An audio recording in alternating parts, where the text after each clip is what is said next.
10 லட்சம் 15 லட்சம் போட்டு ஓட்ட கட்டி கடைசியா பெயிண்ட் அடிக்க காசு இல்லாம சும்மா விட்டு வச்ச கணக்கு மாதிரி சிஸ்டம் வாங்கி கிட்டத்தட்ட 1 மாசம் பக்கம் ஆகுது. இன்னும் வந்து பாத்தீங்கன்னா நம்ம பிரிண்டர் வாங்கலாங்க. பார்த்து ஆர்டர் கொடுத்துருக்காங்களாம், வரதுக்குன்னா எவ்வளவு நாள் ஆக போதோ தெரியல. சரி அது வரையும் நம்ம கையில தான் எழுதி ஆகணும்னு சொல்லி காலையில உட்காந்து எழுத ஆரம்பிச்சதாங்க. ஒரு டம்ளர் பால் 2 பன்னு தொட்டு சாப்பிட்டுட்டு மேல போய் ஒர்க் பண்ண ஆரம்பிச்சேன்.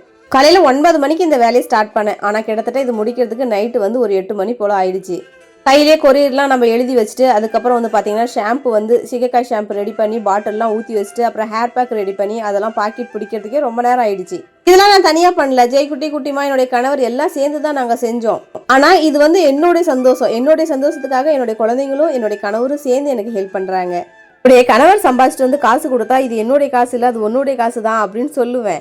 எனக்கு வந்து ரொம்ப நாளாவே ஆசை. எப்பயுமே வந்து பார்த்தீங்கன்னா ஒரு பெண் இருக்கிறாங்க அப்படின்னா அவங்களோட தேவைகளை பூர்த்தி செய்கிற அளவுக்காவது அவங்க வந்து சம்பாதிக்கணும். இப்போ இந்த ஷாம்பு ஆயில் சேல்ஸ் பண்ணுறதுனாலே நான் சொல்லலைங்க. இது இல்லாத அப்போ கூட பார்த்தீங்கன்னா நான் டைலரிங், நான் வந்து துணி தைப்பேன், பாய் பின்ன தெரியும். இந்த மாதிரி நிறைய தொழிலை வந்து நான் கற்றுருக்கேன். நாமளும் இந்த குடும்பத்துக்காக உழைக்கிறோம் அப்படிங்கும் போது கொஞ்சம் சந்தோஷமா தாங்க இருக்கு.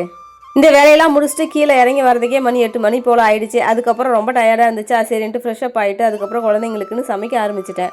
எவ்வளோதான் நம்ம தொழில் செஞ்சாலும் குழந்தைங்களையும் பார்த்துக்கணும் இல்லையா? ஃபேமிலி ரொம்ப முக்கியம். நான் எந்த வேலை செஞ்சாலும் குழந்தைங்க செய்கிறாங்களோ இல்லையோ என் கூட உட்காந்துட்டு இருக்கணுங்க. ஏன்னா குழந்தைங்களை தனியாக விட்ட மாதிரி ஒரு வருத்தமாக இருக்கும். அதனால எங்கே இருந்தாலும் அவங்களும் இழுத்து பிடிச்சி கூடயே வச்சுட்டு இருப்பேன். நைட்டு சமைச்சு முடிக்க ஒரு 9 மணி போல் ஆயிடுச்சு. அது வரையும் குழந்தைங்களும் கொஞ்சம் வெயிட் பண்ணிட்டு இருந்தாங்க. ஃபேமிலி சப்போர்ட் இருந்தால் தான் நம்ம எதுவுமே பண்ணவும் முடியும்.